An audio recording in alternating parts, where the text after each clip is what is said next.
What's up, everybody? Welcome to GoJo and Golic. Mike Golic Jr., Mike Golic Sr., our friend Jesse Cofield over enjoying the fine experiences, sights, and sounds in Italy. And so that means our brother in Christ, Emerson Lazia, joining us and holding it down for the DraftKings studio in Boston here.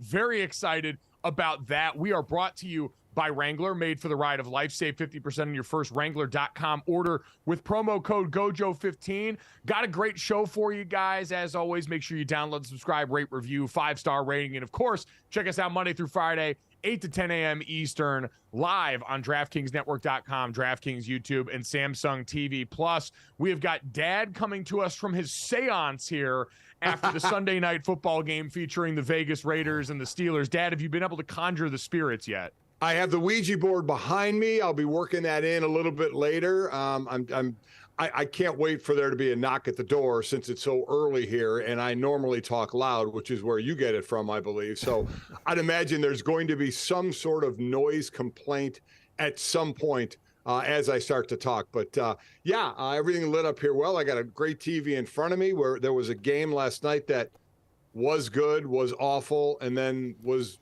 decent, was interesting at the end with some interesting coaching decisions in this one and other games that we're going to have to discuss.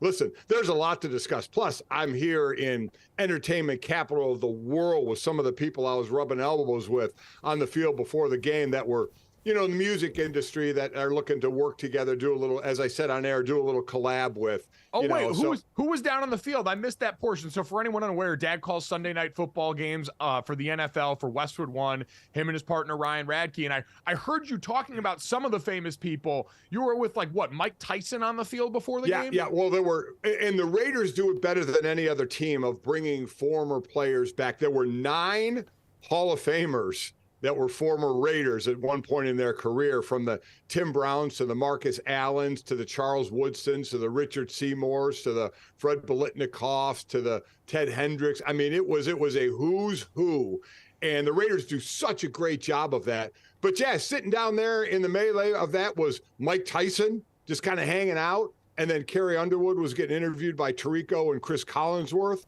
Lil Wayne was there.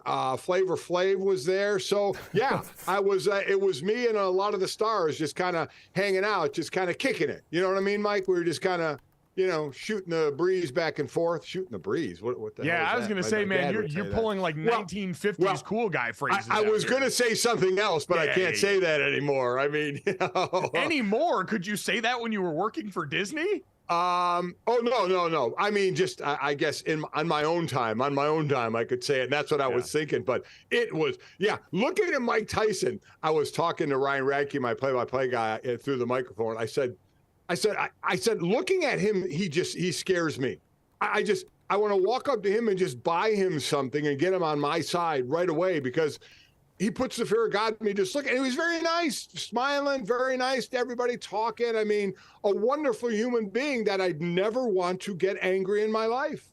So you were hanging out with Mike Tyson, a host of NFL legends, and a bunch of musical stars down in Vegas and Sin City.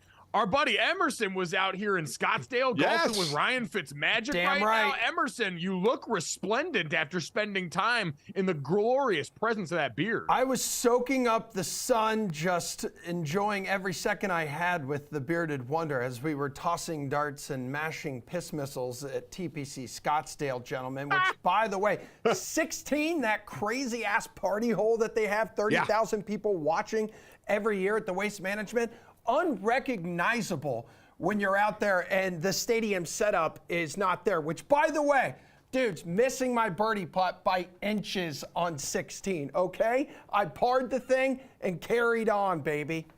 So let me ask you a question. Go ahead. If you miss it by 3 feet or 2 inches, does it matter? It kind of does matter for like a mental win. Yes, absolutely. I'm not blowing it 3 feet past the hole like you. I'm barely missing it. Okay. I was just saying, Dad, that's like asking the question in a football game: would you rather get blown out or would you rather lose close? You would always rather lose close, much the same way you'd rather hit a good putt and have it go just by the cup there. Yeah. That being said, guys, why don't we talk about someone who actually managed to go and complete the challenge this weekend? Because watching the NFL slate, there is so much cool stuff that we get to, but the sports world got overrun yesterday by the story that finally came to fruition. We had heard a couple of weeks now of are they, aren't they, about Travis Kelce and Taylor Swift dating rumors here. They're just hanging out casually, going all the way back to when he gave her the bracelet, going to her concert when she played at Arrowhead. We heard from him on Pat McAfee's show last week saying that he said, hey, I saw you rock Arrowhead. You got to come watch me rock Arrowhead and see which is more lit. And we started, Dad, hearing the rumblings right before the game from certain NFL insiders that, Taylor Swift's been spotted at Arrowhead. She's going to be at the Chiefs game today. But I said, I'll believe it when I see it. And sure enough, she is right there in the suite next to Donna bleeping Kelce at Arrowhead watching Travis and the Chiefs boat race a Bears team that's had a hell of a week and just got even weirder now because the biggest pop star in the world just crash landed in the NFL. And now, Dad, you've got NFL fans getting up to speed on this. You've got Swifties mainlining NFL content trying to figure out who the hell Travis Kelce is. What did you make of all this, seeing it from your vantage point? Because I live in this world. I've been here, and by the way, at Mike Golic Jr. on Twitter, major news networks, major sports outlets. I'm available for consulting on all the matters that you're going to have coming up here about this relationship, her background, and how you integrate it into your broadcasts. Yeah, because I'll pull the curtain back. You know, doing the Sunday night game, that obviously had happened, and I knew we were going to reference it on the show during the game. And I in our family text, I said, okay, gang, we're going to talk about Taylor Swift. I said, somebody give me some lines, because I like her. I think she is great at what she does, but I'm not a Swiftie. You, Mike, you've been to 3 concerts. The rest of the family has been to a concert. Actually, in the stadium I was in last night in Vegas, including you, I did not go. I chose to babysit my grandson instead. So, I mean, you and Jake and Jenny and Sydney and your mother are firing off lines. And I'm like, hold it. Are these song titles? Are these albums? I don't know what the hell these are. Emerson, you've never seen someone more confused in your life than my dad trying to parse through these lyrics to figure out what he was going to use. So what I did was I just texted Mike outside the group. I said, Mike, just give me a line. Give me 2 sentences. That's all I want. And this is what Mike gave me, and I used it on the air. We were talking about Taylor Swift, being there. And I said, she knew he was in trouble when he walked in. But, hey, you belong with me. And now she has a chance to – I'm screwing it up now. She knew he was in trouble when he walked in. But then he said, you belong with me. And now there's a chance she might stay. So I threw out that line. And thank you for condensing that, because God loved my family. And they all tried to give me material, which I loved. I just wanted to sound cool. I had to sound ridiculous saying that. You did. But what, I'm going to tell you what it did, though, for me, Mike, because I remember going through this on Mike and Mike at ESPN, and I remember Greeny interviewing Ben Affleck, and this was when Ben and J-Lo the first go around, okay? And he actually, and I'm not sure who he referenced in football. At that time, it might have been Peyton Manning, or God knows it was still Tom Brady. He actually asked Ben Affleck, who was more worldwide known, Jennifer Lopez or, let's say, he said Peyton Manning or Tom Brady? And Ben Affleck almost laughed at him. And I had tried to say on the air a lot, I said, this is our world of sports world. We don't realize we're a blip on the screen, maybe a little more now because of social media, compared to entertainers or actors or people like Taylor Swift. Because you're right. There had to be a ton of people saying, who is that with Taylor Swift? There was nobody saying, who is that with Travis Kelce? I mean, the difference of her and any athlete, I'm just not picking on Travis. Then I started thinking, who would be the most recognizable athlete in the world? And I think because soccer is the most popular sport, it may be Messi. Right? I was going to say it'd probably be Messi or Ronaldo based off worldwide. It's definitely one of those European soccer stars, their football stars that would be in there. Because you're right about Travis too. Travis has become one of the most recognizable faces in the helmet sport. Yes. He's got the podcast, he's got the ad. Him and his brother and his mom are all legitimate celebrities, especially after last year's run. And you're right, they are a fart in the wind compared to what Taylor Swift is in this juggernaut. By the way, my dad reciting those lyrics on air is just a small sample of what you can get over here at MGJ Consulting for all your Taylor Swift related sports reference needs going forward in the future. And on the other side, Taylor Swift fans, come on over. I'm not parachuting in here. I'm not new to this. I'm true to this. We've been around this block. Yeah. And so we're willing to also consult on the other side as Taylor Swift fans are getting caught up on the life cycle of the NFL news. I can't wait until they get to the turf and grass debate. That's really going to have them in a blender as Taylor Swift was out here touring in a lot of these stadium venues largely because they could just roll out the turf here and get it ready to go for the concert. So a little bit of a problematic mix there for both of them. But Dad, you're right about this game, about her being so much more famous than him, is why I actually believe that there might be a little fun fling going on here. Yes. Because she doesn't need to do any of this, right? Nope. She doesn't need the PR bump from going and hanging out at the Chiefs game here next to Donna Kelce. So we saw them leaving together after the game, walking out there, looked a little awkward, and Travis Kelce looked terrified, like a guy who knows what's on the line and has probably had his mentions full of Swifties for the last week and a half and is really seeing, to your point, the scope that exists outside of football. What I would like to know is, before this all started rumoring around a week ago, what Travis Kelce's, how many followers he had on both Twitter and Instagram, and where that is now, because I'm sure Swifties out there were just clicking on follow just to get to know this guy a little bit. But that all said, is Donna living her best life? Yes. Are the Kelce boys' mom, Donna, living her best life? Her boys played in the Super Bowl. She was all over the news. She's been on the podcast. She's sitting next to Taylor Swift. I mean, she is absolutely A1 mom in the country right now. It's the all-American family. That's what it is. Yes. It was, and she was so cool about it. Like, Mom was never freaking out when any of that was going on. Taylor Swift, she was living and dying through this football game. I know Eagles fans are ticked. She's from Pennsylvania. She's talked about being an Eagles fan publicly. They felt a little bit betrayed, and she was riding the roller coaster. We saw the let's effing go from her when Travis finally scored the touchdown at the end of the game. And so she was into it every step of the way here. I don't know, man. Donna Kelce, you're right, is one of the people that comes out as a clear winner of all this. I'm excited for them. I know there's going to be a lot of people that question the sincerity. Is this just a PR stunt? Yes. I think these are just two kids that want to have a good time with this, right? Taylor Swift is finally dating a guy over 5'6", who also is American, who can provide for himself, is not going to just be sitting around there waiting to see what she does next. He's got his own thing going on, especially during the season. And Taylor Swift just got out of a long-term relationship and is rich beyond her wildest dreams in her 30s. Go have a little fun, girl. Good for her, too. I don't know. I love this. I'm rooting for both of them. I obviously am a massive Taylor Swift fan and a big Travis Kelce fan after everything we've seen from him in the last couple of years. So, Emerson, this seems like a pretty solid match. I mean, imagine the pressure that Patrick Mahomes felt yesterday trying to get the ball to Travis Kelce and make sure he gets to score a touchdown while all of the Swifties on planet Earth are dialed into this game. You have to imagine, guys, the ratings for that game were probably through the roof. A little better than it would be amazing. Right? Like, the Swifties probably stick around through whatever it was, 34-35 like at halftime over the Bears, for crying out loud. Yeah, they wanted to find out who this Kelce guy was. Exactly. 7 catches, 69 yards. Nice. 1 touchdown.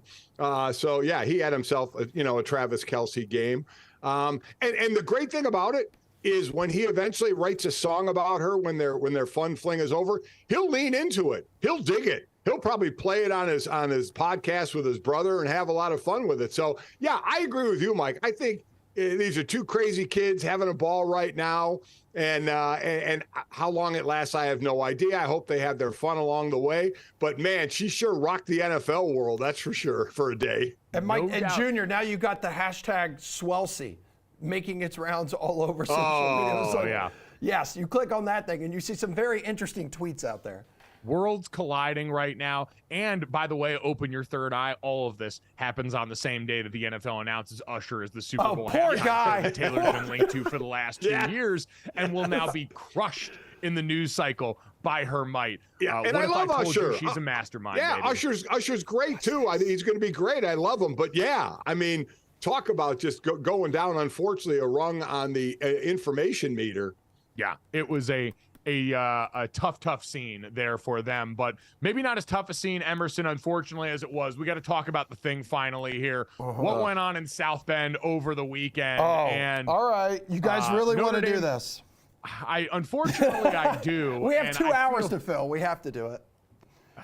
We had to get to it eventually, and we probably need to get to it through the lens of a very ticked off Ryan Day that ended up becoming the poster child for this game.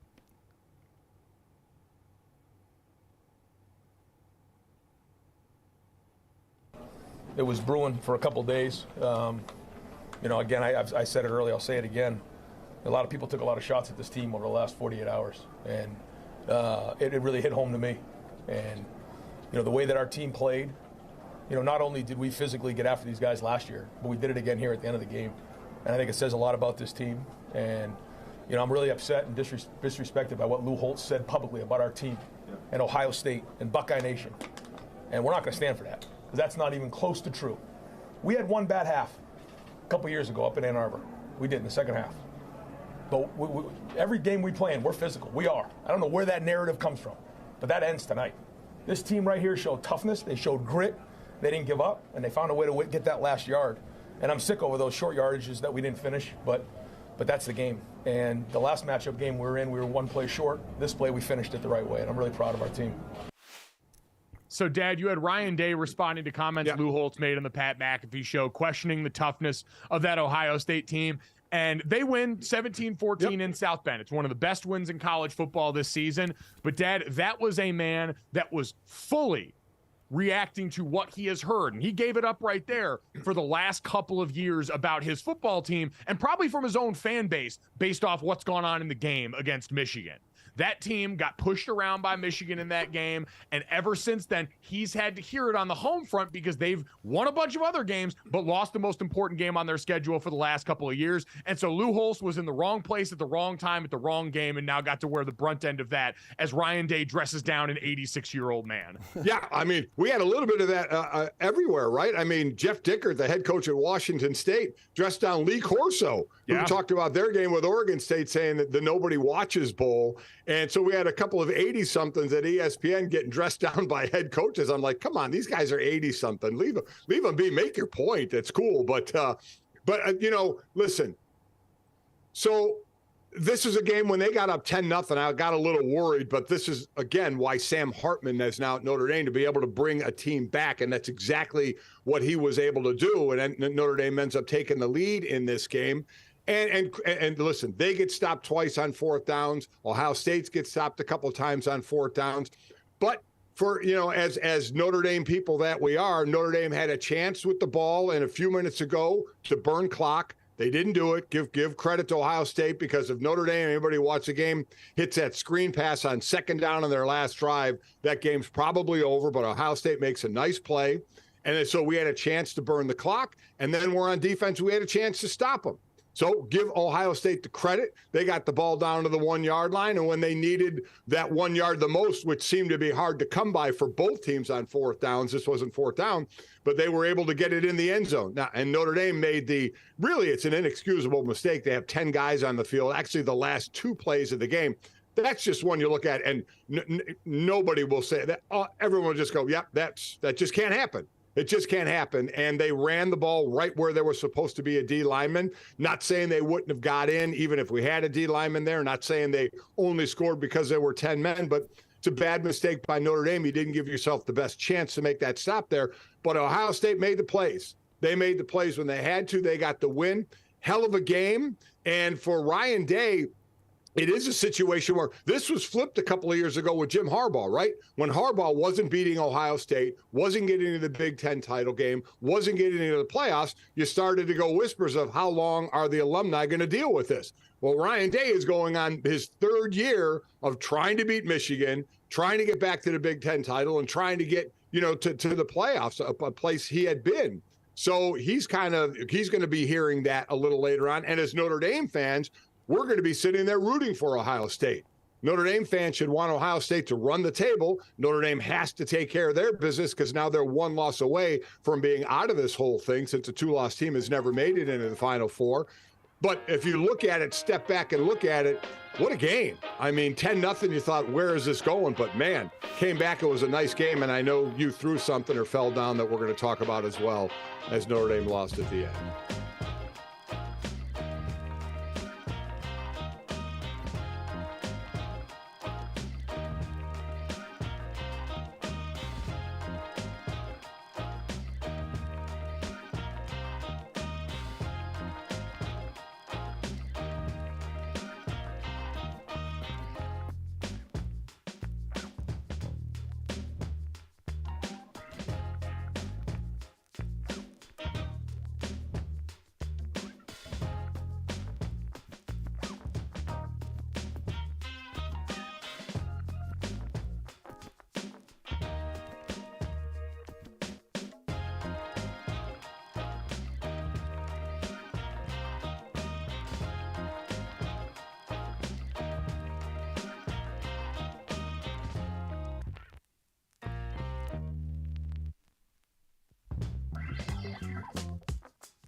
Welcome back to GoJo and Golic. Mike Golic Jr., Mike Golic Sr., and Dad. We're talking about the 17-14 loss by Notre Dame at the hands of Ohio State in South Bend this Saturday night on a slate a weekend where we had 6 ranked matchups, a ton of great football across the board. This one, competitively, Clemson and Florida State played a barn burner earlier in that day, was really one of the closer games of these ranked matchups. Was super entertaining. College game day was in town. You had the whole stadium greened out, green jerseys, night game.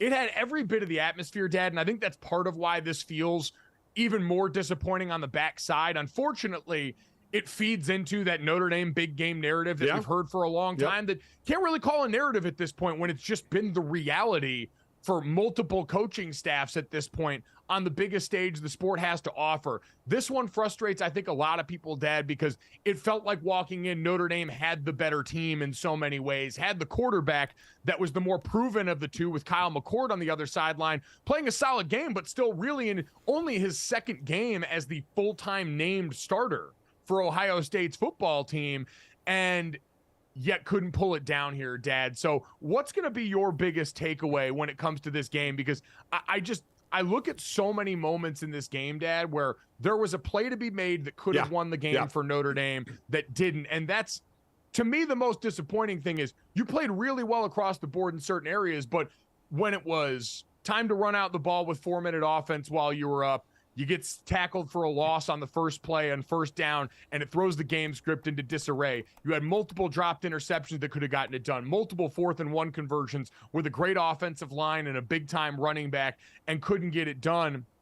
And then, of course, at the end of the game, inexcusable, right? 10 players on the field back-to-back. From a coaching standpoint, from a defense with a bunch of veteran players on it standpoint, the fact that that happened coming off a timeout just cannot happen in any world. And I heard Marcus Freeman after try and go into an explanation about, well, they had a guy they were going to run onto the field, but they didn't want to take the penalty and give Ohio State another clean look at it a half yard closer. There's no excuse. It's got to just be my bad and move on in that situation, because everything leading up to that point, to now have that be the visual where it's not just a loss, but it's a meme-worthy loss. It's a loss that people are going to hold over your heads and use to make fun for the rest of the season. That's the kind of stuff that unfortunately just got to wear and move on from now, because there is still so much to play for this team this season. Yeah, I mean, you're right about the 10 men on the field. That's coaches, that's players knowing what package is out there, what personnel is out there, who is supposed to be out there. I'm sure at some point there was a D lineman to realize he was supposed to be out there.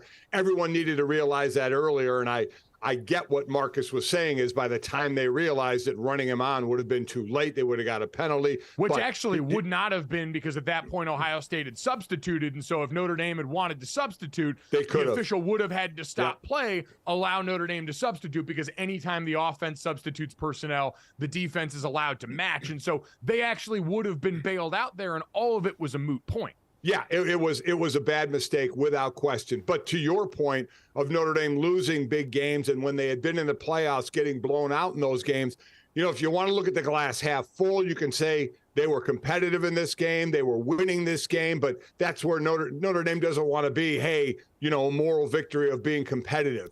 You know, you had plays, you had opportunities to end this game, making 4th-and-1s, continuing a drive, making those interceptions, and you didn't do it. So, you know, that you have those chances, you have to make it. So Notre Dame can't say, well, we were close and we played better, though where Notre Dame has improved is on the outside. Well, certainly getting a passing quarterback helps a lot, but improving with speed on the outside. There were many future NFL players on that field. But, Mike, you and I were talking about it. Watching Marvin Harrison Jr. line up and Benjamin Morris in the corner for Notre Dame line up over him, and that matchup. Now, as you talked about, and you're right, we talked in the break, they were doubling at times, helping over the top. But to have Morrison over taking him on man-to-man, best receiver in the country, and Morrison is one hell of a cornerback.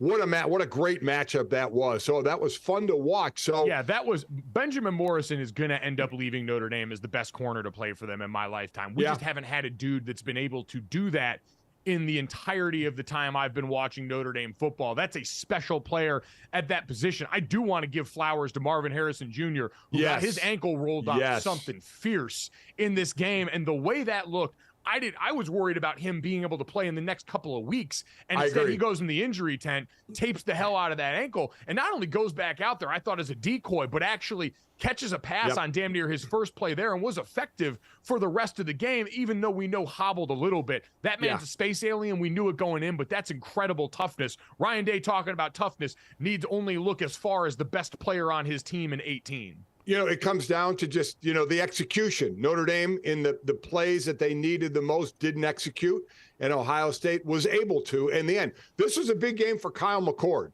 because unlike last year where the question mark was the Notre Dame quarterback, this time around it was not the Notre Dame's quarterback. It was Kyle McCord, first-year starter, a couple games under his belt, but not the greatest competition against. Now, under the lights in South Bend, And a great job. And that's something I think that was great for him and his confidence as they go forward, because we all know what this is. This is going to be the matchup with Michigan at the end of the year. And that's what both those teams are playing for. They have games in between. I know that. And that's for us to talk about, is looking forward. They're not going to do that. But that's what that's for that guy to get the confidence to be ready for that game. So I thought it an excellent game. And now what you do is you look forward. And as I said, if you're a Notre Dame fan, you want Ohio State to run the table.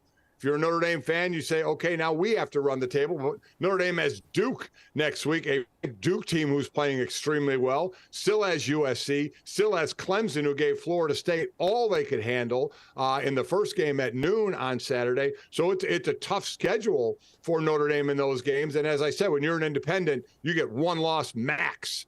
And they have theirs. So it would have been a great game to get by. But unfortunately, we've seen that song and dance, as you mentioned, over a couple of coaching changes there. Yeah, they've still got their hopes and dreams available yes, to them. Yes, You're they absolutely do. right. And if we're doing the bigger college football playoff game, the note is always lose early, don't lose late. And so Notre Dame would check that box, lose early against a quality opponent in Ohio State, who now has one of the best wins in college football season. And then from there, handle business against all the teams you mentioned. But man, I was watching this at the lobby bar of a graduate hotel in Eugene, Oregon, because I was on the radio call for the Oregon-Colorado game. And I said to someone there, like, man, I just want to win one of these at some point in my lifetime. And I've been on the losing end of some of those in the big stage. Like, I've contributed to this problem, but now as someone who just gets to be a fan and former player, the moral victories you talked about, especially in a year where it feels like, man, we're trying to maximize this Sam Hartman deal in a game where, you know, people can talk about the play action that wasn't used enough for this game or whatever. I just thought, you know, maybe you needed to take more shots with the quarterback that's as gifted as he is early on. Both teams played pretty conservatively at the beginning because they felt the weight of the moment, and it's understandable there. Where it goes from here, though, Dad, I look at this and I heard some people saying, well, you're not being nearly critical enough of coaching. It's inexcusable. I don't know what else there is to say about that, because the next step from that is, are you going to ask for me to call for Marcus Freeman's job? The answer is no. I still believe in the coach. I still believe in what they're building there. But for a lot of people, Dad, I always say trust is gained in drops and lost in buckets. There might be a section of the fan base where that bucket gets tipped over, and now you got to start adding to it again after what was going to be a very egregious coaching mistake in a pivotal moment of that game. I still think there's a long season, and now we really get to learn, right, about the maturity of this team, about the coaching staff and the message that they're sending to these players, because you are on the road primetime against a Duke team that is a live dog right now. And if you're not ready, they'll make bad into even worse. You can't let one become two in this situation. I have a lot of confidence in this staff and this team and the leadership on there that they'll make it happen. But that's the challenge now for a season that still has a lot available to you if you're Notre Dame. It does, and this is always the part, especially early in the season, of putting things away and moving on, because there's a game next Saturday, no matter what. Listen, it's like Colorado and Oregon. Colorado got their butts handed to them, and you know they were the belle of the ball, and they have to put that away because they have USC coming. So now you're coaching 18 to 22-year-olds, and you're saying that was bad, didn't work out for you. Now let's compartmentalize, put it away for a while, because we got, oh, by the way, in 6 days, another huge game coming up on Saturday. By the way, a bit of personal growth for me, as I once have told the story of during Notre Dame Texas game in 2016, shattering a remote control against the wall of a hotel when I was watching that game and they lost in double overtime. This time I only threw a hat angrily into the door going into the kitchen by the bar. The only problem is I threw it with a little bit too much gusto and ended up falling down in front of a crowd of people. So tough night for the Irish, even more embarrassing night for me. Even more embarrassing weekend for the Broncos next.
All right, welcome back to GoJo and Golic, everybody. What the Dolphins did yesterday against Denver, what that offense did against the Broncos yesterday, putting up 70 points, that is not normal.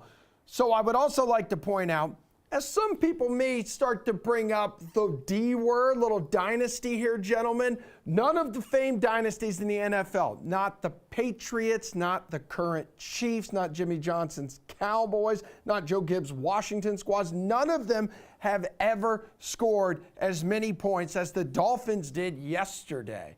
And here is Mike McDaniel in the locker room following this historic victory that put up all of these video game-like numbers. That's a historic victory, okay? And what I want you guys to understand and take from it is it's about our standard and nothing else, okay? Offensively, you put up some historic numbers today because you didn't give a f about the scoreboard, okay? Defense, literally any time that we shortchanged ourselves, you guys came up with the play and then we piggybacked. We were just getting started. I am so proud of everyone. I want you guys to enjoy it, but keep it in perspective. It is a third win. We care about our standard and our standard only. All right, Mike, my biggest takeaway, my biggest beef, believe it or not, with this game is when the Dolphins were well within field goal range to end the game with what, like 30 seconds to go, and they've refused to kick a field goal to set the NFL record for most points scored in the game? Come on, you cowards. Yeah, the NFL record, Dad, was 72 points in a game, and Mike McDaniel chose not to rub Sean Payton and the Broncos' nose in it at that point by kicking the field goal. My question to you, and I got asked this by someone over the weekend, is it more disrespectful in that spot if they had decided, bleep it, we're going to try for a touchdown and go for it there, or to not kick a field goal and patronize them by saying, we don't want to put you on the receiving end of that? I would rather a team just keep doing their thing. You know, we've seen a lot of teams get in a position and take a knee, both on the NFL level and the college level when the game is over. But if you're any Bronco, you can't say a word. If they kick that field goal to have the scoring record, if any Bronco had said that was Bush League, I would have said, no, what was Bush League was your performance on the field, and that's what you need to be concerned about, not whether they're trying to kick that field goal to be the all-time, the highest scoring game. I mean, I would have understood it. I think I think Sean Payton would have understood it. It's not like you get in that position a lot to have 70 on the board and have a field goal away from having the all-time single game scoring record. So I would have done it. I would have kicked it. And in my opinion, the Broncos or anybody couldn't say a word about it. This is the NFL, baby. You don't want them to score that many points? Stop them. And it's something you obviously could not do. I'm totally with you. I've always said to people as a player, I never cared about end game politics. You want to keep throwing deep at the end of the game? It's our job to stop you. Like, I'm already dreading what's going to happen in the film session on Monday in my world. So I'm not worried about if you throw it, kick it, whatever at that point. This stuff always tends to be coach to coach, right? Because that's the stuff that's associated with your name if you're Sean Payton. It's not going to be the players. It's going to be Sean Payton's Broncos got 73 hung on them if that was the case. And I do think that stings a little bit more for Sean Payton, the competitor, for someone to walk up and have the chance to lop his head off at the end of this one and instead drop the sword and show mercy. Like that, for a guy who has lived his life in the arena, probably is going to eat at him a little bit, as much as the loss where, Dad, to your point, this is the NFL. Teams don't score 70 points in the NFL. I was watching this game on the quad box on YouTube TV, and I kept looking up and thinking they were showing highlights from earlier in the game. And no, it was just another Devon Achane long run down the field or another pass at the end of the game from white bleeping Mike to Chosen. I don't remember if it's his first name or last name at this point. I know. The Arbus formerly known as Robbie Anderson. I think Robbie Chosen now. Like every time I looked up, I thought it was a replay from before. Dad, what happened in this game for the Denver Broncos? How did it get this bad in a league where the margins of talent aren't supposed to be this wide? It's stunning. And as I've always said, if you play long enough, I was going to say something like this, but you get your tail handed to you occasionally. You're on both ends of this. But this is so far outside of that. And I think a lot has to do with we have to, and they're not going to put up 70 a lot, but they put up 36, 24, and 70. But this is the most high-powered offense in the NFL. And I would have said that before the game. They were in the team picture for that. And Waddle didn't even play in this game. Right. Oh, by the way, they were down. This is the first time that Tua has played without Tyreek Hill and Jalen Waddle together starting a game. Exactly. So it happens that games get away from you. The game got away from you with the highest powered offense in this league.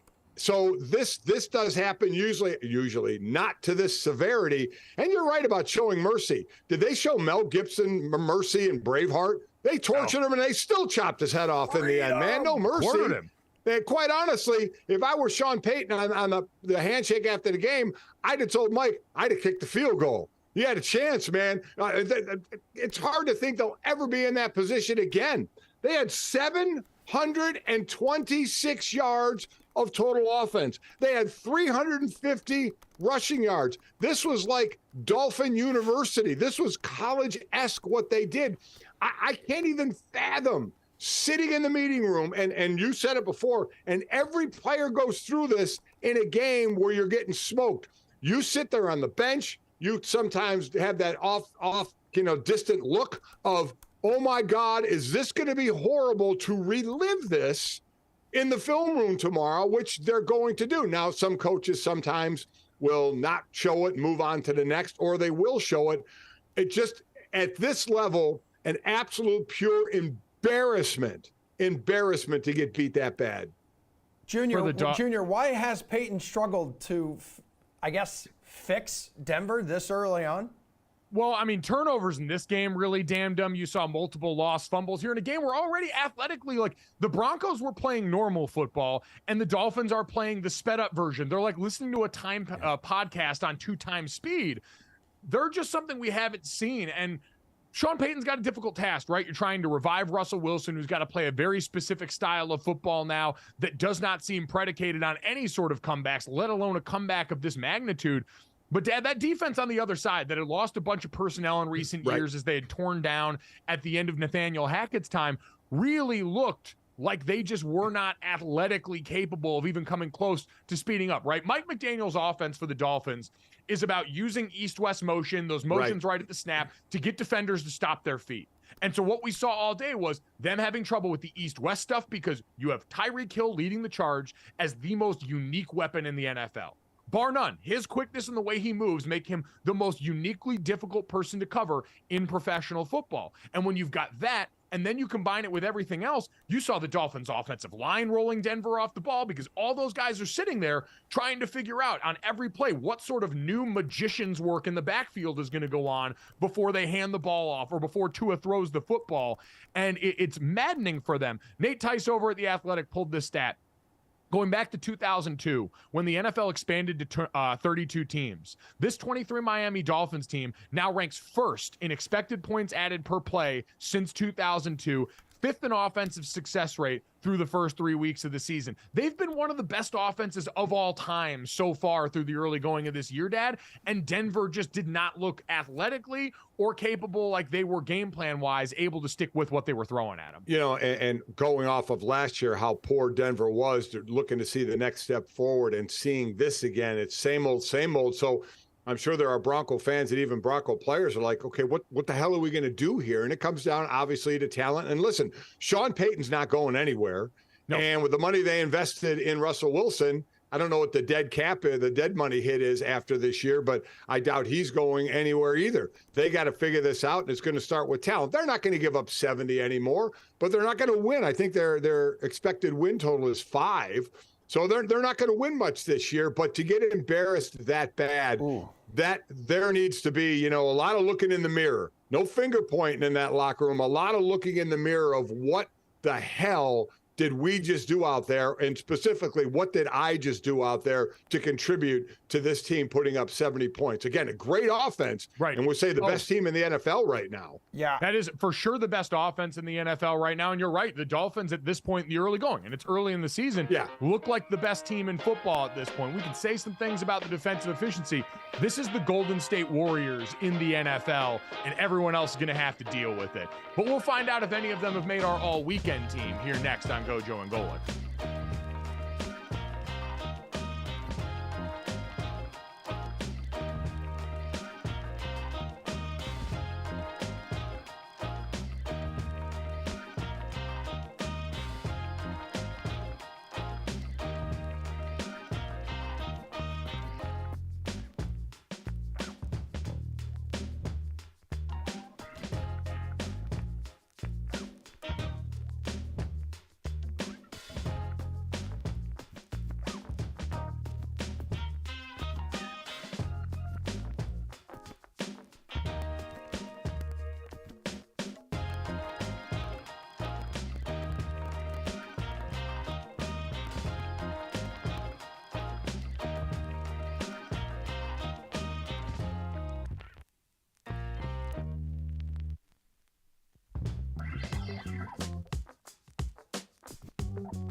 All right, back here on GoJo and Golic, everybody. Time to look back on the weekend that was, in time for the dynamic duo of Mike Golic Jr. and Mike Golic Sr. to dish out their all-weekend teams here. Let's start with honorable mention, Junior. Who you got?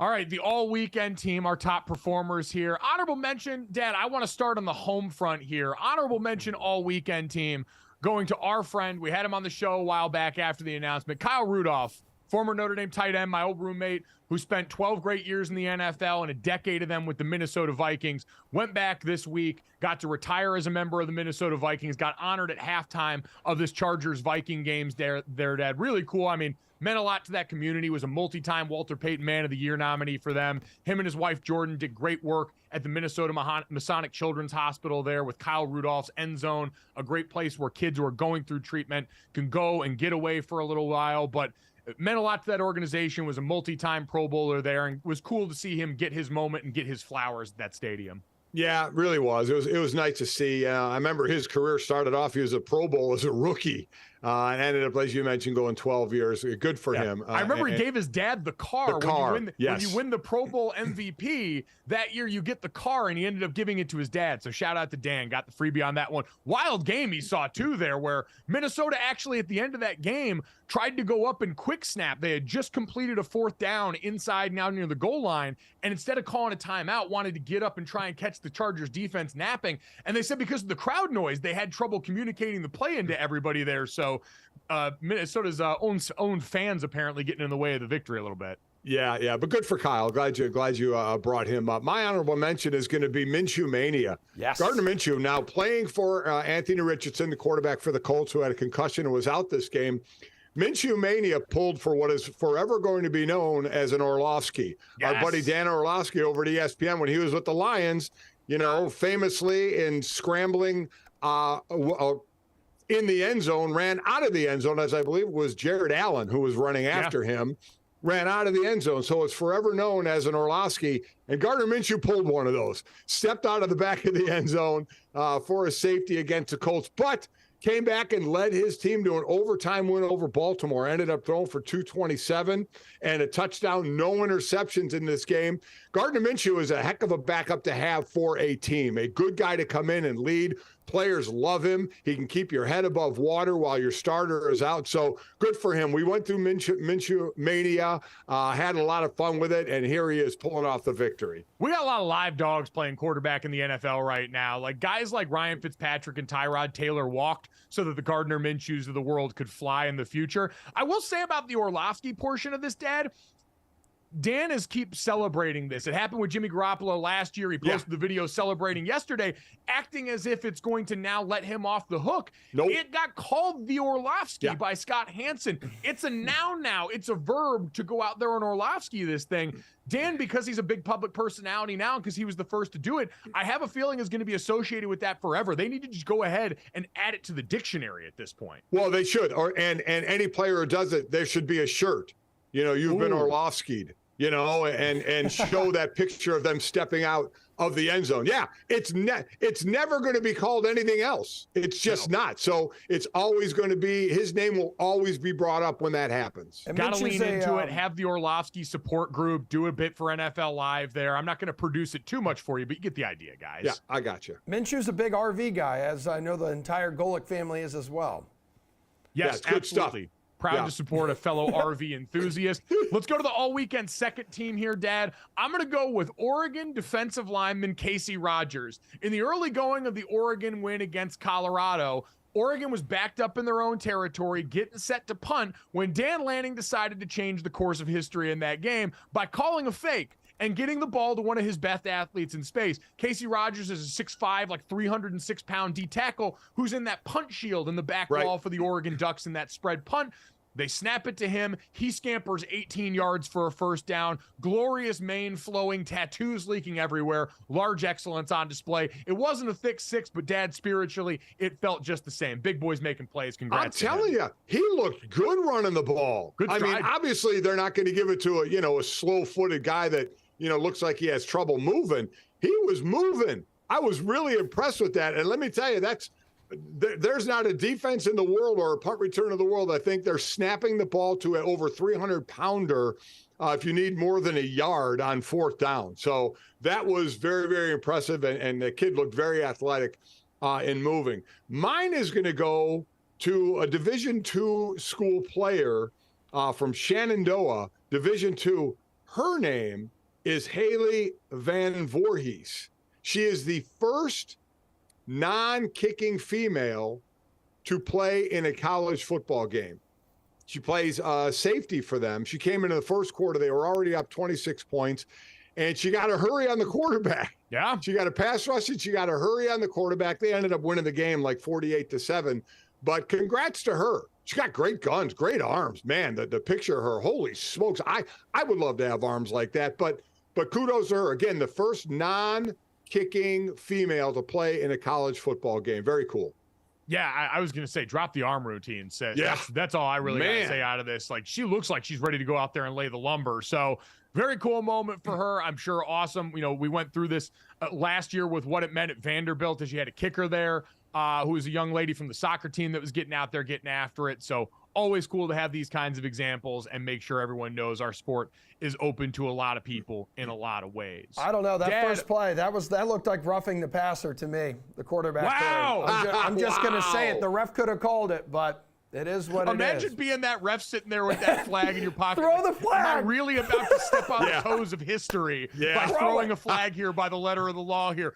We always say at the end of games, maybe keep the flag in your pocket. I have a feeling here, Dad, this is one of those where you kind of look the other way on this. Yeah, it's a good move. You don't want your name associated with that. No. Nope. Yeah, she would have had a quarterback hurry if this hating-ass ref hadn't gone and decided to step on history's moment. That's a great call there, Emerson. All right, let's get to first team all weekend picks on here, Dad. I want to start us off and just go with the Houston Texans. Wow, right? They've managed What to are you pull doing? off in the early portion of this season. You get a big-time upset win in the division over America's team, the Jacksonville Jaguars. I'm sorry, Emerson, to bring this up in front of you. C.J. Stroud becomes the first quarterback in NFL history to have at least 900 passing yards, 4 touchdowns, and 0 interceptions in his first 3 career starts, according to ESPN Stats and Info.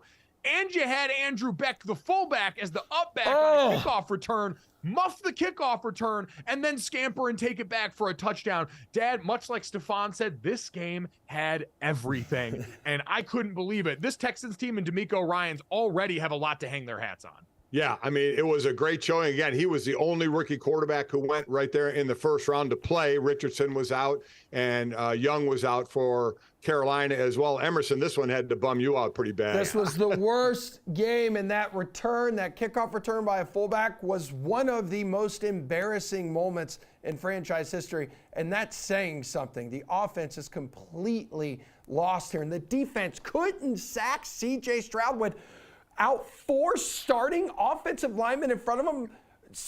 Senior, I think they hit him only like once, like maybe 3-4 quarterback like hits in there. Like it was a pathetic display. Him and Tank Dell are a lethal combination already too. That's been a fun offense to watch. Texans are the best team in that division. I'm saying it right now. Texans now are the best team in that division. The Jaguars, through 3 games, guys, you can look at them. Not a good football team right now. Listen, Emerson going on that because Jacksonville got beat. My first teamer is going to, and God help me for doing this because I've spent a life of giving him a hard time occasionally.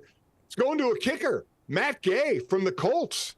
Matt Gay was 5 for 5 in field goals, including 4 from over 50 yards, 54, 53, 53, 53, and the last one being the game winner in overtime for their win over Baltimore. And he threw, I think, a 31-yarder in there as well early in the game, his first one. 5 for 5, 4 from over 50 yards, including the game winner to get their win over the Baltimore Ravens. What an incredible performance from distance. I did not think I would ever live to see a day where Justin Tucker did not perform as the best kicker on the field. Justin Tucker lined up for a 61-yarder that he left short, and I audibly gasped. Me too. Because Thought I it was just over. assume every time he takes the field in that situation, it's game over, flip, game over. And instead, Matt Gay doesn't rise to the occasion, falls to the level of his training, and absolutely ham cannons those things through the upright. Congratulations to him and the rest of our all-weekend team winners. We'll take you through the sights and sounds of the rest of Week 3 next here on GoJo and Golic.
Back here on a Mic'd Up Monday edition of GoJo and Golic presented by Wrangler. So Green Bay now 2-1 after an incredible fourth quarter comeback yesterday, a victory over the Saints. Jordan Love, not great.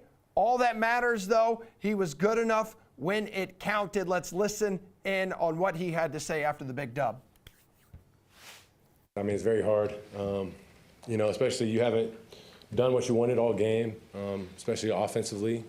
We hurt ourselves more than we helped ourselves. And then just to be able to stay poised and stay confident in what we're doing and just have that next play mentality. But it's not easy. It's a total team win right there. Everybody's got to, step up and make plays, and we did it on all phases at the end. It's always about how the game ends. It felt great at the end. That's all I can say is it felt really good at the end. I've never been a part of a win like this. The guys in the locker room, they believe in one another, and they continue to battle. And that's really, as a coach, that's all you can ask of anybody.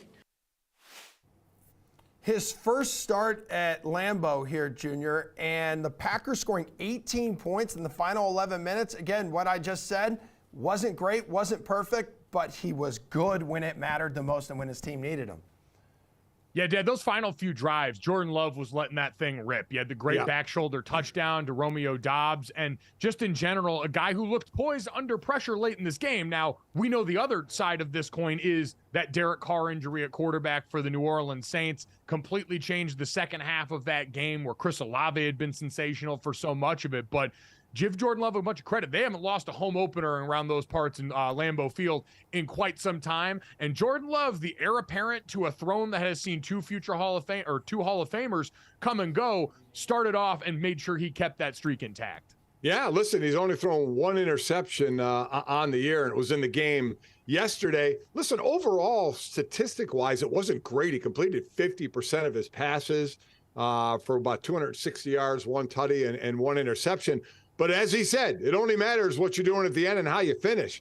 And it's always interesting to watch a player when you're down seemingly in a way where you're not going to come back, and as they were 17-0 going to the fourth quarter, how somebody plays. They always say sometimes you play a little freer, right?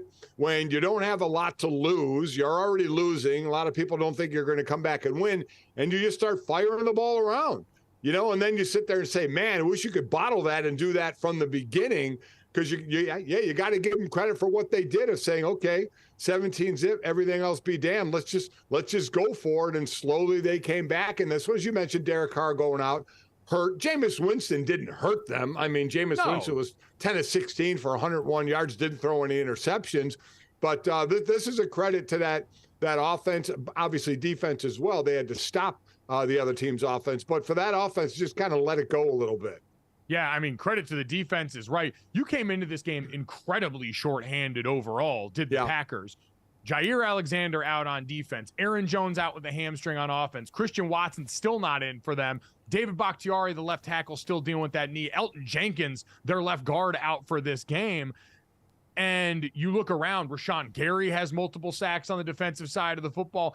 Everybody pulled the rope on this thing late. And this Green Bay team, I know we had the stats. I think Jordan Love was like #1 in passing efficiency coming into this game.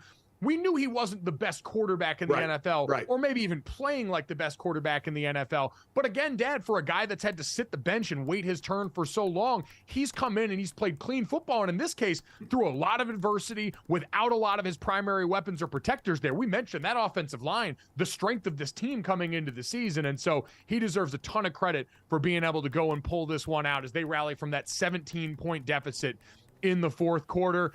Emerson, I'm sorry, but we do have to also relive your worst nightmare from this weekend and hear a little bit from the victor in D'Amico Ryans in Houston.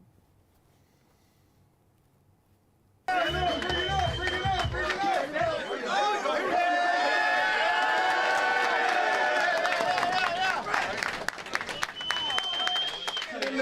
man, hey, proud of each and every man in this room, man. All All right, y'all put the work in this week. Right, that's what it looked like, man. Y'all put the work in Wednesday, Thursday, Friday, right? We put the work in, we put the money in the bank, and you cashed out today. That's what it looked like, right? That's what it looked like, man. Hey, let's keep building, man. It's a great feeling. Love it. Love this feeling right here. Proud of all you guys. I can't wait to get back rolling again the next one, all right? Enjoy this one. It's hard to win in this league. Enjoy every one of them. There's going to be many more to enjoy in here. Keep enjoying. Coach, first win.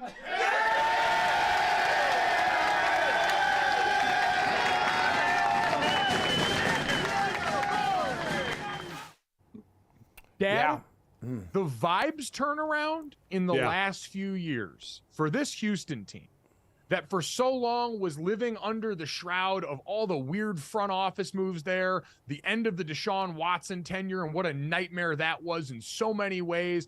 And now getting to this point where you bottomed out last year, you're picking near the top of the draft, you make a bunch of moves that people don't necessarily agree with at the top outside of drafting CJ Stroud with your first round pick in the draft this last year. You bring DeMeco Ryans over, and man, that group, when you hear them talk about their coach, when you hear the players on that team talk about CJ Stroud and how much they believe we picked the absolute right dude for our team. We are so thankful. I heard one of the players saying, I'm so thankful we won that game last year when we did and got to the spot that we did in the draft because the stars aligned because we got CJ on this team. The vibes are immaculate around Houston right now, and being inside that locker room looks like one of the most fun places in football this weekend. So, a couple of things on this one. This was one of those where, and they're playing the presumptive favorite in that division, right? A team in Jacksonville who's everybody is saying is ready to take the next step. They're up 17-0 on this Jacksonville team. And then with 4:35 left in the third quarter, it's a 17-10 game. And you just start thinking, oh boy, all right, they came out of the gates well, had the lead, and they're going to blow it. They're going to do the Houston Texans thing and blow it. And they didn't. They extended the lead and ended up winning it by 20 points. That, to me, is a monster step with a rookie quarterback, because I've talked about this a lot. When you get a rookie quarterback playing for a bad team, if you're a veteran in that locker room, there's a lot of times you're like, man, this is going to be a rough year. I don't have many years in the league by average, and, it's going to be a rough one. But I think everybody kind of sees the hope, right? Like you said, we picked the right quarterback. We got the guy, doesn't turn the ball over, is efficient, did great against blitzes yesterday when he hadn't in the first couple of games. So you see the maturation process going on that. And that's when what your new young head coach is selling, the team is buying, and you see it come to fruition on the field. What a great mental lift for that team. Obviously physical and getting the win, but to see, you know what? We took what everybody thought was the best team in this division and a team that maybe might do something in the playoffs, and we beat them up pretty good. We mentioned already CJ Stroud became the first player in NFL history with over 900 passing yards, 4 touchdowns, and no picks in his first 3 games. Tank Dell, their rookie receiver out of Houston, also set a franchise record for receiving yards by a rookie, 5 catches for 145 yards. And Will Anderson, the pick that they said shouldn't have traded that much capital for that player, there's no way, not an advisable decision, became the first Houston rookie to block a field goal since J.J. Watt in 2011. Good company there, and I'll be damned, Dad, DeMeco Ryans, that looked like, we always hear about the advantage of having a former player as a head coach. He, first off, looks like physically he could still go out there and give you a few snaps, but that sounds exactly like a player addressing his team after the game right there. And we've seen with Dan Campbell with the Detroit Lions how far that can go, a player hearing a voice from a guy that's lived that shared perspective. DeMeco Ryans already seems to have the attention and buy into that locker room. And now, like he said, you get to drop this bit of capital in the bucket if you're DeMeco, saying, this is what we've prepared you for. Look what happens when you execute the way that we've shown you is possible. Yeah, it's great, and especially when your young players are doing it. You mentioned young receiver, young edge rusher, young quarterback. And again, you just have to mention Andrew Beck, the fullback. When he had that kickoff return for a touchdown, became the heaviest player in NFL history to return a kickoff for a touchdown at 255 pounds, broke 5 tackles. I mean, that you just did not expect him to keep going and make it all the way to the end zone. We got out the scale. The heaviest player to ever return a kickoff. Every time a fullback scores a touchdown, a fat angel gets its wings, and so we're all blessed on this fine Monday, walking into God-saving light. Emerson, I will say, I saw it was the first time that a fullback had scored a kickoff return for a touchdown since Jacksonville's very own Derek Wimbush did it in 2005. So a full circle moment, unfortunately, on the wrong end for America's team, the Jacksonville Jaguars.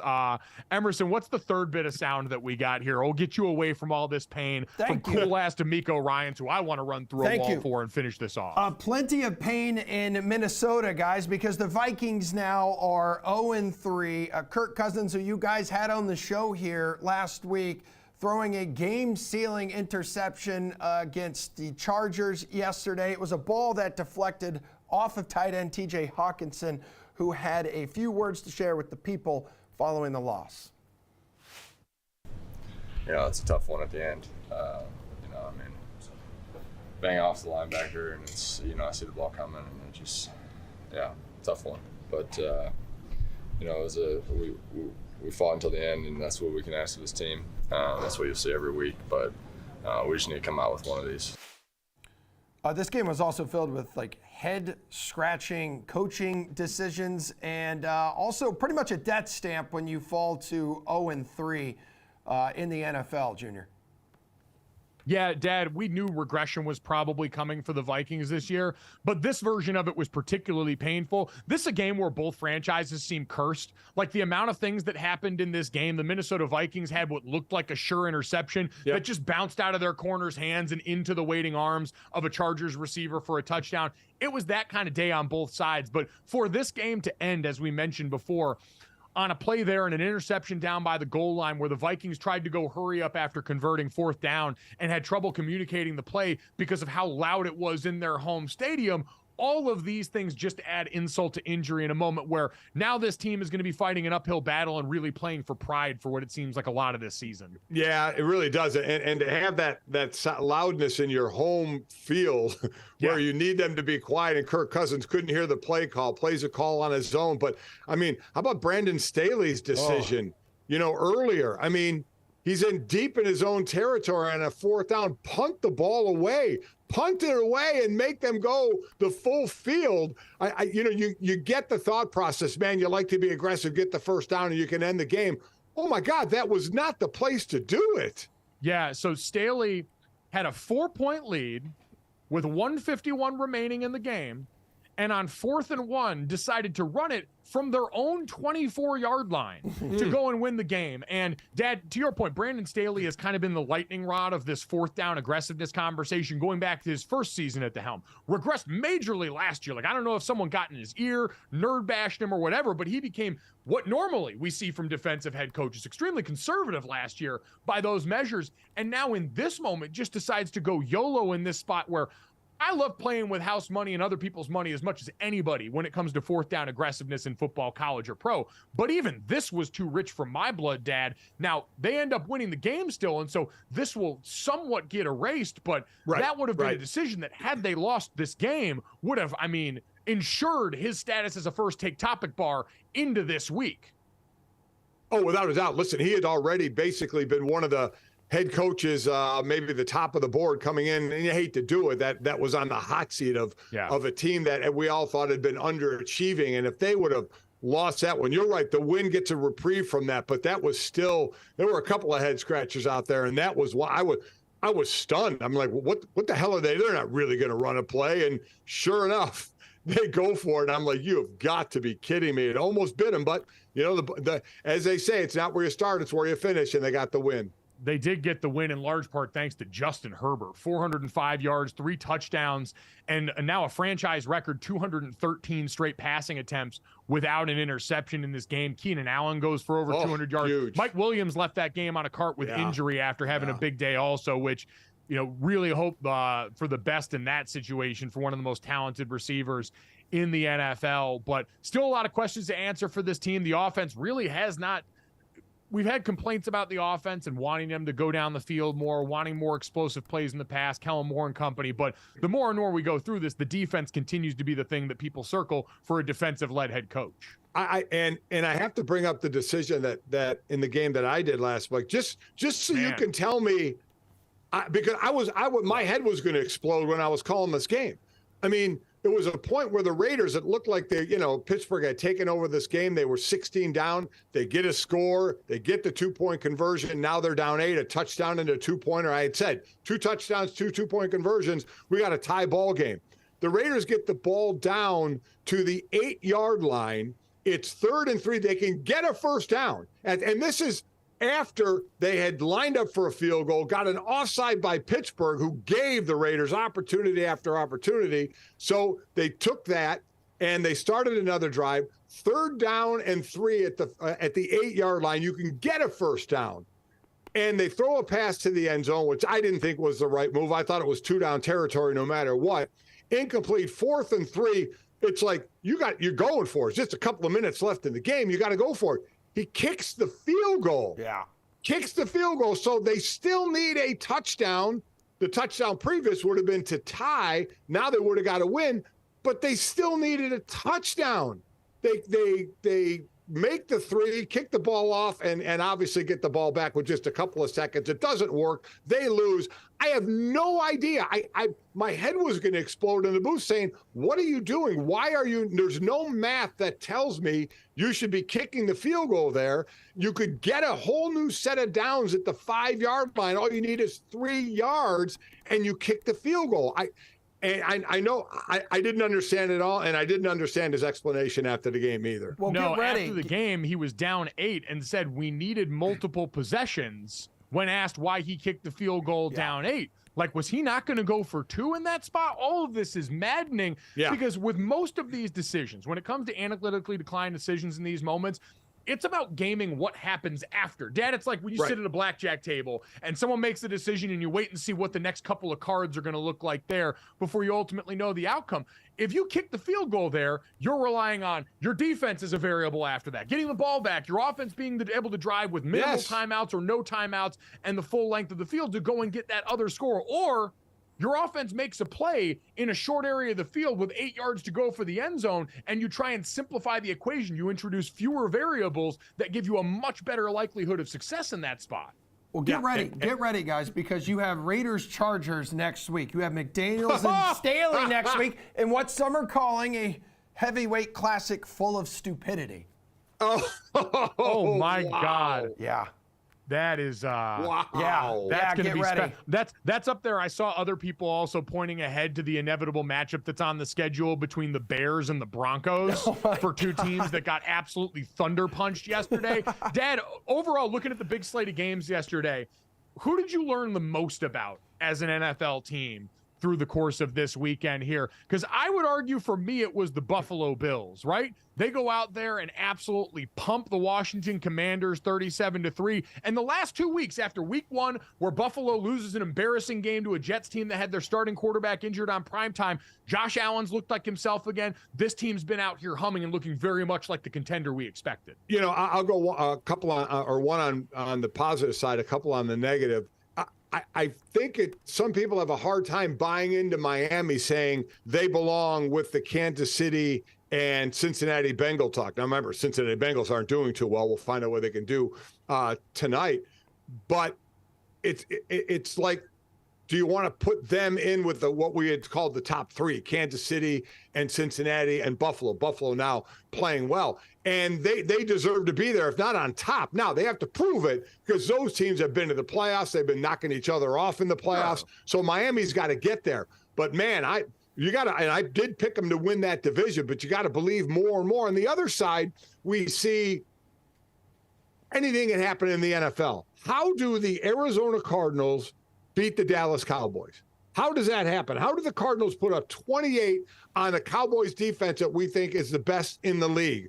I know that Cowboys offense was missing a couple old linemen and Biadasz and Zach Martin, but and Tyron Smith. So you ended up down 3 starters. So 3. So how does that happen?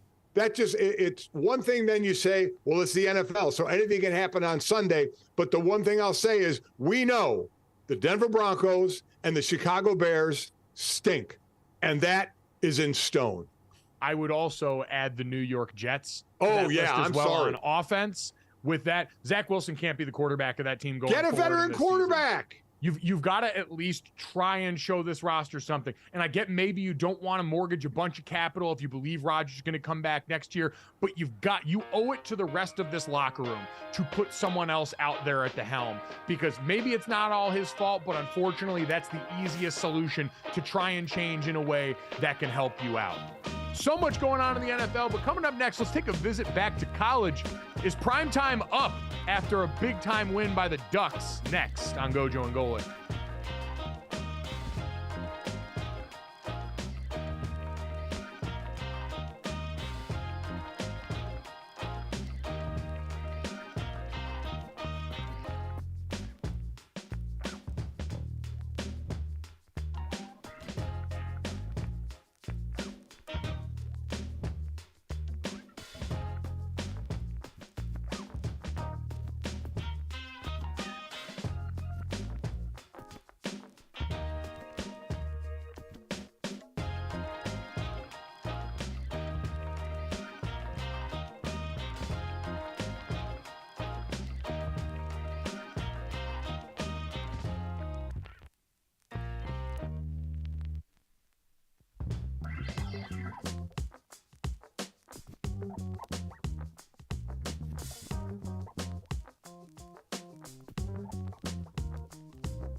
All right, this will probably come as no surprise to anybody, but in its first season under Deion Sanders, Colorado, right, has been the talk of the sports world. Buffalo's got off to that 3-0 start after winning just one game last season. They entered this past weekend against Oregon as 21-point underdogs. They failed to cover, which kind of shows the gap between Colorado and really the top teams in college football. Oregon coach, though, Dan Lanning, did not hold back in his pregame speech before this game against Colorado. Listen to this right meow. Rooted in substance, not flash. Rooted in substance. Today, we talk with our pads. You talk with your helmet, right? Every moment. The Cinderella story is over, man. Right? They're fighting for clicks, we're fighting for wins. There's a difference, right? There's a difference, right? This game ain't gonna be played in Hollywood, it's gonna be played on the grass, right? It's gonna be played on the grass. Let's go. Ooh, baby, that's how you cut a promo right there. That's spicy, That's how Junior. you cut a promo right there. Well, you know what? Like, and I've seen people on all sides of this. Man, that's like football. We all knew going into this week, anytime you're a team that perceives itself as, and they are, legitimate national title contender, legitimate college football playoff contender, the Pac-12 is a juggernaut this year. And Colorado had been the story for all the reasons that are totally understandable. But, Dad, I knew simmering in that locker room all week had to be that, all right, just wait and see, because we didn't hear a lot of talking from either team in the lead up to this game. But Oregon bided their time. And you could see the Deion line, they made it personal. It was personal to a lot of guys in that Oregon locker room that felt like they didn't get their respect in the coverage in the lead up to this, and now want more of that respect on the back end for going out there. And Dad, as lopsided physically a matchup as I have ever seen in person. I was calling that game for Learfield Audio. I was up there in the booth, and that was along the lines of scrimmage. A concern that we had going into this game that exceeded my expectations for just how much Oregon offensively and defensively on the lines of scrimmage dominated that football game. Yeah, I want to talk to you about that. But as far as what's been said, I've had no issue with how Deion has gone about his business, and I had no issue with Dan Lanning and what he said. You know, it's about pumping your players up.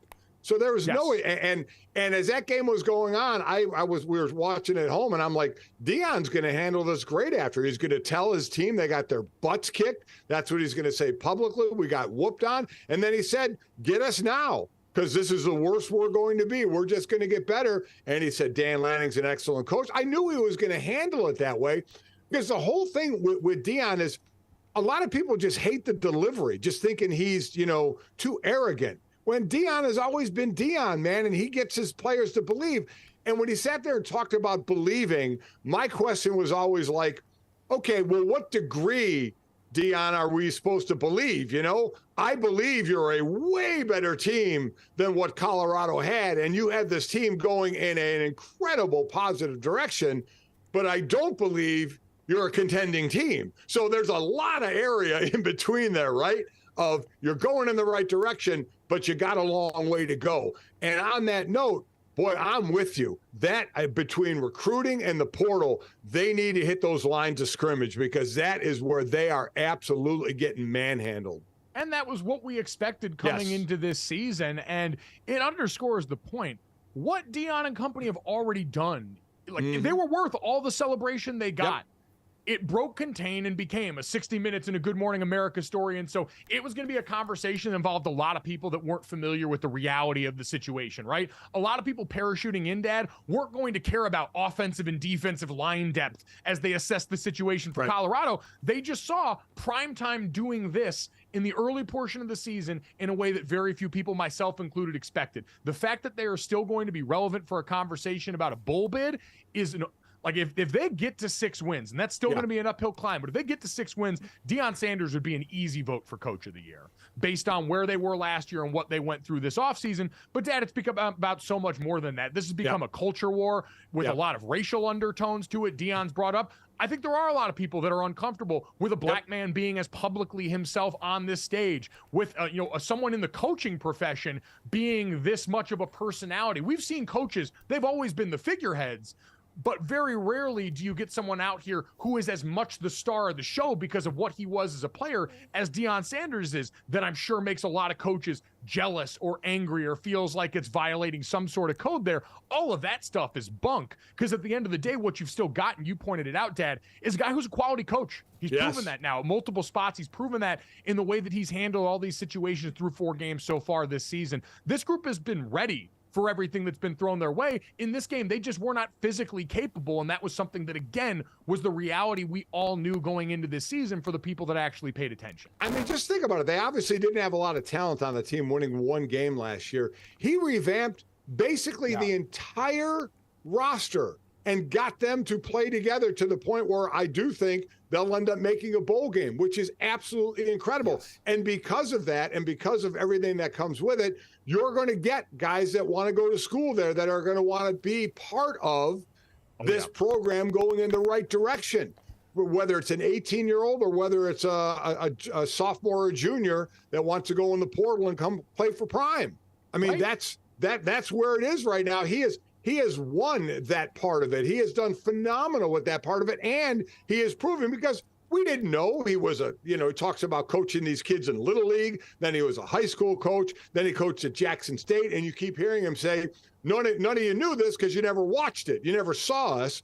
And you're right. We didn't see you do it at the Power 5 level. But we saw you take a whole group of players and get them to play together and believe and turn that program around. Again, they're not ready to compete. Oregon, I mean, we'll see. The Pac-12, it still blows my mind, Mike, that the Pac-12 is the deepest conference in the country, and they're a lame duck. They're going to be And in the they're a Pac- lame duck conference. Blows my mind, and we have to wait and see if they start, as we say, eating their young as the season goes on and just start knocking each other off. I was going to say, in a couple of weeks, that Oregon-Washington matchup is going to be an absolute heavyweight bout, Emerson. And, Junior, going back to what you said, if you're thinking Colorado hits like 6-7 wins, like that would be a commendable achievement and, in my opinion, would warrant placing Deion Sanders still in the conversation for National Coach of the Year, no? Easily, easily, Emerson. And so I think what this all boils down to, because again, it kind of in its own way is like the Taylor Swift Travis Kelce relationship, where a lot of people that normally wouldn't be in this conversation have jumped into this conversation and started authoring opinions. Dan Lanning in Oregon, the way they responded is sports. It is taking everything as a perceived slight, and it is weaponizing it for your benefit as a team. They did that, and now they get to go on their way and probably will receive a bump in conversation because of the amount of attention paid to Colorado, the amount of eyeballs that I'm sure we'll see were tuned into that game. But on the other side, Dad, Deion Sanders is being himself, the same person who he's always been. And that has been more than good enough as a coach with what he's clearly done behind the scenes there, and as a program builder now, what he's done for Colorado. Dad, you mentioned they've got the easiest recruiting pitch in the world now. Look at what we've been able to do with one off season. And now look at all the areas where we still need help, where you, ex-recruit, can come in and help us, can come in and be a part of this while you've got us on College Game Day. I saw T.O. there on the sideline. Chauncey Billups, who's a Buffs alum, was back there. All of these people that are going to want to be around you in the program and the opportunities it's going to afford you, that comes from Deion being willing to be himself. And we see this sport a lot like we see in baseball. Some especially old guard coaches, a little more afraid to be yourself publicly, put yourself up there, because if it goes wrong, people are going to come from you. Deion played cornerback. Yeah. You think he's worried about people coming for him because he goes out here and writes checks with his mouth? No, because he's confident more often than not he's going to cash them, and that's a confidence people are, I think, largely jealous of because very few have it themselves. 100%. He made a living on writing a check and having to cash it, and he did it time to be one of the greatest athletes to play in sports and to be a Hall of Famer. While most coaches will, while they're be spotlighted, they want to push away from the spotlight and put it on their kids. He has no problem with the light shining brightly on him, has his kids embrace it, but also understands, and that's the beauty of it, is, you know what? That film session, I bet he had him watch every single play. You guys got your butts kicked. Learn from it. Okay, we had the good. Now this is the bad. Now we got to figure some stuff out. And he is not afraid to be front and center to do it all. Nope, he is not. But front and center, as we both pointed out, should be the Pac-12 going forward. Yes. With Oregon, Washington, Utah, USC. It's going to be a blistering end to that season as we get into October and November. Coming up next, though, let's get you set for Monday Night Football's doubleheader. Next on GoJo and Golic.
Back here on a Monday edition of GoJo and Golic. Can we please normalize A, 7:15 Monday Night Football starts, and B, Monday Night Football doubleheaders?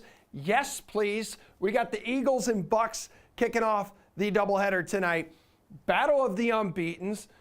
Baker Mayfield doesn't look like the Baker Mayfield of the past couple seasons here, Junior. And the Bucks are the only team in the NFL right now without a turnover. Meanwhile, the late game, 8:15, we have Joe Burrow banged up. Bengals are 0-2, only team since 2019 to start 0-2 and make the playoffs. You go to 0-3, only 1% of NFL teams starting 0-3 since 2002 make the playoffs. We don't know if he's going to play or not. What are your expectations tonight here, Junior? Yeah, this is really interesting on both counts, Dad. And let's start with that Rams-Bengals game. Joe Burrow practiced Friday, which is a good sign, but we know this calf has been way more of a storyline than any of us hoped once the season kicked off, going back to that training camp injury.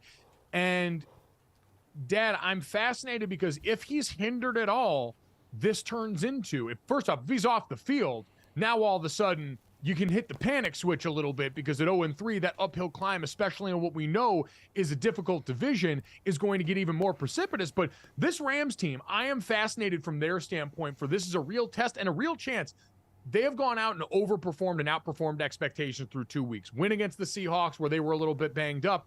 But then last week playing nose-to-nose with that San Francisco 49ers outfit for a lot of that game. There is a lot of young players outside of just Puka Nacua on this roster who have balled out in the early going, but a healthy Matthew Stafford against a Bengals team that limps into this with their quarterback especially, if they win, all of a sudden become the live dog and I think become the conversation of this week in the NFL. Yeah, I mean, I think the Rams have surprised a lot of people. Stafford did throw a couple of interceptions in that San Francisco game. He's actually thrown multiple interceptions in 8 of his 28 games with the Rams. But Puka and Tutu, as I said, who thought we'd be talking about these two guys? Cooper Kupp, still not back, that hamstring. I'm really, really worried about him going forward. And the youngest roster, because of all the moves they had to make, they have been the surprise darlings early on this year. And with Cincinnati, listen, we said the record of Joe Burrow 4 years, first 2 games, he's 1-7. We're not going to worry. We're not going to worry. But if he's not around or gimpy with the calf, they're not going anywhere this year. I know I and many others picked them to make it to the Super Bowl. So there is the thought process of, okay, we need to get a win, but this guy needs to be healthy when we need him the most. But if we wait and need him the most, are we too far gone? And fighting our way just to make it into the postseason. I still think they do. I think their contenders there are going to be obviously Baltimore, which lost, and Cleveland as well. So I don't know the decision there. He's going to want to play. It's a soft tissue, so that can take time. Do you wait till it's completely healed up to put him out there? Because last thing in the world you want is him to throw a pass as he's rolling right, and all of a sudden he's pulling up gimpy on that leg, and you're like, oh, God, here we go. Are we going to set him back a couple of weeks?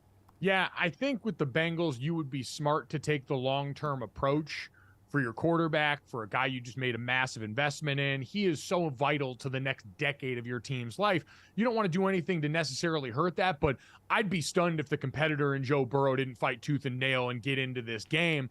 I think, Dad, it puts a premium on the matchup on the other side. You look at this Rams offense, one of 3 offenses in the NFL converting it better than 50% on third down, at 58% through the first couple of weeks of the season. Lou Anarumo, who's become a household name going back to when these teams met in the Super Bowl a couple of years ago, right? This is a rematch of a Super Bowl that the Rams went out there and won.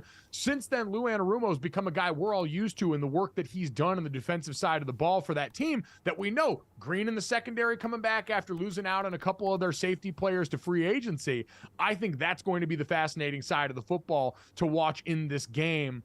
And the other matchup, Dad, did you ever think there was a world where we would be talking about a battle of the unbeatens between the Philadelphia Eagles and a Tampa Bay Buccaneers team most people had penciled in for the Caleb Williams sweepstakes? Listen, Baker Mayfield, I know he lost 8 of his 10 starts last year, but man, he's fun to watch. And he has not turned the ball over. Again, it's not like he's throwing for crazy yards, 3 touchdowns, but no interceptions, because you see him create outside the pocket and do things. You're just like, what the hell is he doing? And then he makes a play. Or he throws a horrific interception. Well, he hasn't done that now. So, but the matchup I'm looking forward to here is the running attack with Swift and with Jalen Hurts. They're second in the league, averaging, I think, over 170 yards a game, and Tampa Bay is second against the run, just giving up 52 yards. By the way, Philadelphia is first, giving up just 51 yards against the run. So neither one of these teams may be able to run, but if there's a team that's going to be able to run, it's going to be Philly, because they haven't gone by this whole, we can't let Lamar Jackson run as much. We can't let, Josh Allen run as much.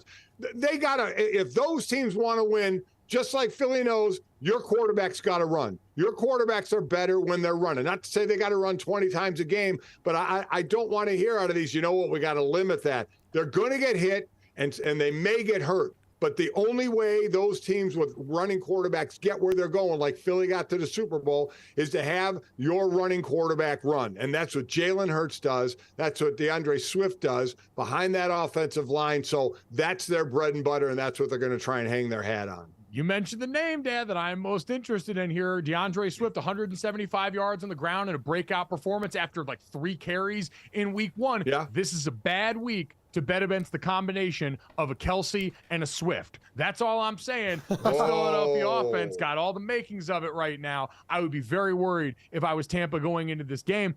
And on the other side, you mentioned, I think this Philadelphia Eagles defense, right, has been something that people have circled as well. We talked about with Mina Kimes on this show, the linebacker level that changed over personnel from last year, already down one of their guys, right? Nakobe Dean, who's missing time right now on short-term IR with that foot injury there and was banged up a bunch in the last week as well. Blankenship in the safety room had been knocked out for a little bit. That group has got to be able to get after Baker Mayfield, make him uncomfortable, and finally get that 0 out of the turnover column. I think if Philadelphia wants to go out, because, Dad, it hasn't been that they've not been winning, but in their mind, I just don't think they're as dominant as they believe that they can be. We've talked about the 49ers coming out of the gate playing a blistering brand of football so far. Philadelphia, their counterpart from the NFC title last year, hasn't felt like they've matched that and lived up to what this roster's personnel is capable of. I completely agree. I think the two teams that have come out and looked, because we always say the way you start the season, halfway in, you're a different team. San Francisco came out of the gate looking like we thought they were looking, and Miami did as well. Right, coming out and saying going to have an explosive offense, and they have. So they have looked apart. Philly, for coming off the Super Bowl, has not, but they're still getting the wins, and that's all that matters. And you just keep waiting, and I think it's a crapshoot every week what you're going to get out of Baker Mayfield. Again, so far so good, but very early in the season. But you always think, because it's happened, eventually he's going to start turning the ball over, especially if Philadelphia gets ahead in this game and is controlling the clock with their running game. Now, if you're ahead and Tampa Bay doesn't have the ball as long, that means they're putting it up in the air more, which could possibly lead to that first interception, at least maybe for Baker Mayfield. And you've got one of the areas where you've been had as much. Oh, we've got the Taylor Swift parlay up on DraftKings Sportsbook. You can get to too right now. But, Dad, one of the greenest areas of this Buccaneers team going back to last year, all the turnover they've had on the interior offensive line, guys like Cody Mauch getting in there, our buddy Rob Hainsey taking over for Ryan Jensen, who unfortunately had to hang it up this year, getting ready to go up against that Philadelphia Eagles interior of Jordan Davis and Jalen Carter in there. That's one to circle, because those two freaks have been absolutely mashing through the early portion of this season. I love watching those interior guys. I mean, I can't believe I played the same position as those guys. I mean, those are and young guys in their career, but their ability to push the pocket or push the line and make what running play is supposed to go between the tackles bounce east and west is incredible. So that's a duo in the middle that's going to be there a while for Philly. Junior, Emerson, what's this Swiftie parlay? Yeah. Remember, I tagged you in it over the weekend. So DK Sportsbook offered up a "You Belong With Me" parlay. So too late to get in on it, because part of it was Chiefs to win, check. Travis Kelce to score a touchdown, check. So for this 4-leg parlay to hit for everybody tonight, Eagles need to win and DeAndre Swift needs to score a touchdown. Wow. There we go. Ride the hot hand, baby. We'll finish this off the way we always do with this, that, the third coming up next here on GoJo and Golic.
Welcome back to GoJo and Golic. Let's finish this off the way that we always do with this, that, and the third. As always, download, subscribe, rate, review, leave us that 5-star rating, and check us out every Monday through Friday right here, 8 to 10 a.m. Eastern on DraftKings YouTube channel, DraftKingsNetwork.com, Samsung TV Plus, and plenty more coming down the pipeline soon. But guys, we had big news in the world of music and the NFL yesterday outside of our Lord and Savior Taylor Swift heading over to Arrowhead Stadium. We got a big announcement about the Super Bowl halftime show and Usher Raymond heading to the big stage.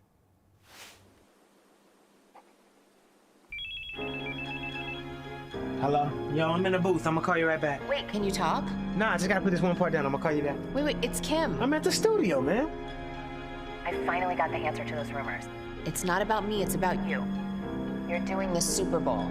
Quit playing with me, man. You're playing the Apple Music halftime show in Vegas. No, for real. Don't play like that. I don't have time to play. 1, I'm busy. 2, you're doing the Super Bowl. Are you serious? Usher, listen to me. How you know?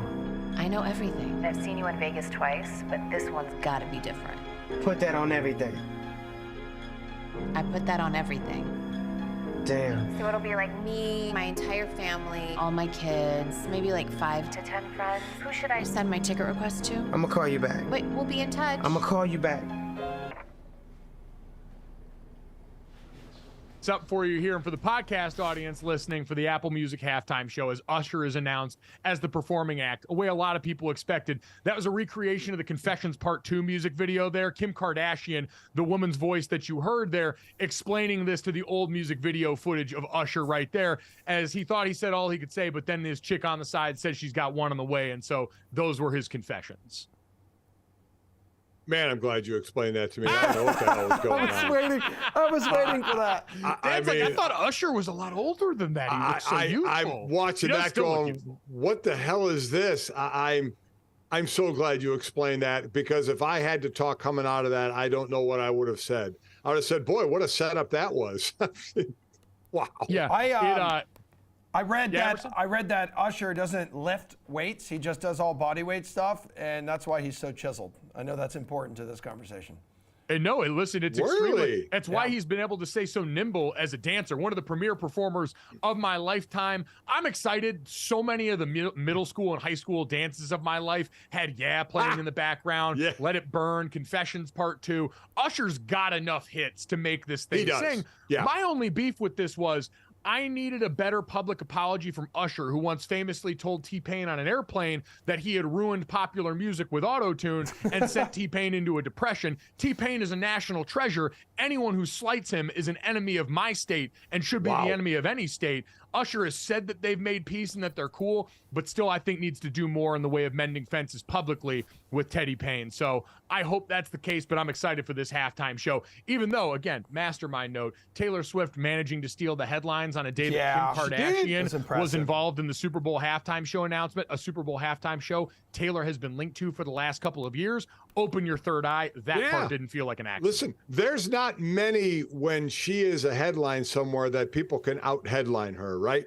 I mean, in the gossip columns or really performing as well. But I am looking forward to Usher. I'm a fan. I think it's going to be a great, entertaining halftime. As you mentioned, he has plenty of hits to play, and that's what you play at the halftime show. You play the hits. So I'm looking forward to it. I'll be right there on the sideline again, working the game. So looking forward to it. I've gotten to see the last couple. It's been awesome. Well, hopefully Lil Jon is there making an appearance as well for, fingers crossed. Junior, is there someone you'd like to see perform, like your dream performer? Well, we know who that is. Maybe anyone else besides Taylor Swift. We've already read, right? She said no. Like, they don't get paid to do this thing. She's like, I'm sorry, dude. I make $14 million a night on tour. Yeah. No, I would say maybe just more 90s nostalgia revival. We talked about NSYNC getting back together, but a lot of those early 2000s performances with some of the big-time pop artists from my childhood, because that's really what it is now. We're hitting the nostalgia button time after time on a lot of these, and Emerson, our age range, has become the one that advertisers in the Super Bowl are catering to.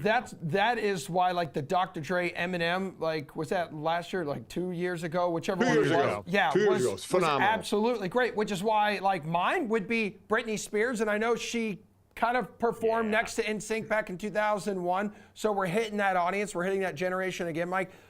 She should have had the headline of the Super Bowl halftime show long time ago. Imagine what she could do on a Super Bowl budget after, like, one of her greatest performances was her on stage with, like, this python around her neck. You'd have to bring Victor Wembanyama out to help too. And Mike, going back in the time, like you said, nostalgia. How about our buddy? But he'd be playing back with Hootie and the Blowfish, Darius Rucker. Man, I love that.